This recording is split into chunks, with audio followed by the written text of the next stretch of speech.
Welcome back to Fox and Friends First. A Fox News alert for you. Some fresh fears of a potential serial killer rocking a Florida neighborhood as a fourth person is mysteriously murdered. A 60-year-old man, he was on his way to help feed the homeless. He did that every morning.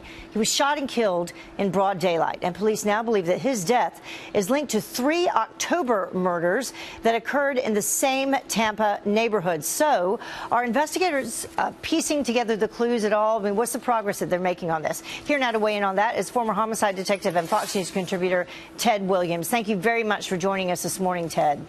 My pleasure.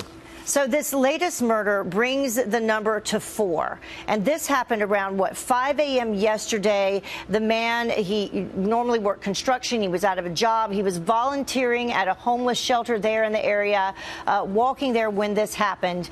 Tell us what we know so far that brings these 4 together. Well, you know, this is so sad, Heather. This is law enforcement's worst nightmare of trying to put and composite together a profile of who is committing this crime.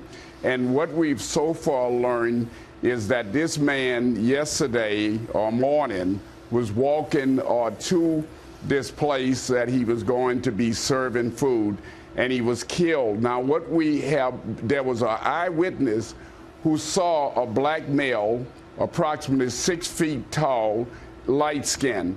That is going to help law enforcement tremendously in this investigation. What is going to break this case are the citizens in that community and a possible mistake by this killer. But there is a little bit of a difference, though, because the 3 previous murders, they happened after these individuals had gotten off the bus, and they also happened in the evening. But as a result of that, they believe the discrepancies in time that the suspect may live somewhere in the area or maybe hiding in the area. Absolutely. I would have to believe that this person lives somewhere in the area. The common thread is that this happened at night. Now, the latest one happened early in the morning, but it was still while it was dark out. That's true. So they are clearly looking at individuals who perhaps maybe just got out of jail, someone who has some kind of a mental problem.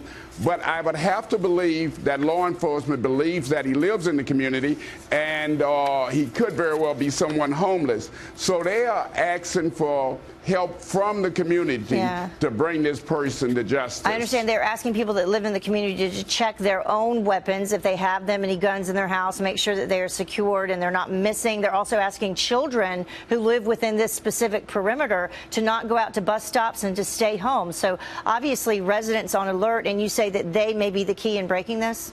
Oh, absolutely, Heather. Somebody knows something in that community. When you have this kind of activity over a period of time, sooner or later, what law enforcement are looking at is for that person to make a mistake, and he will make a mistake.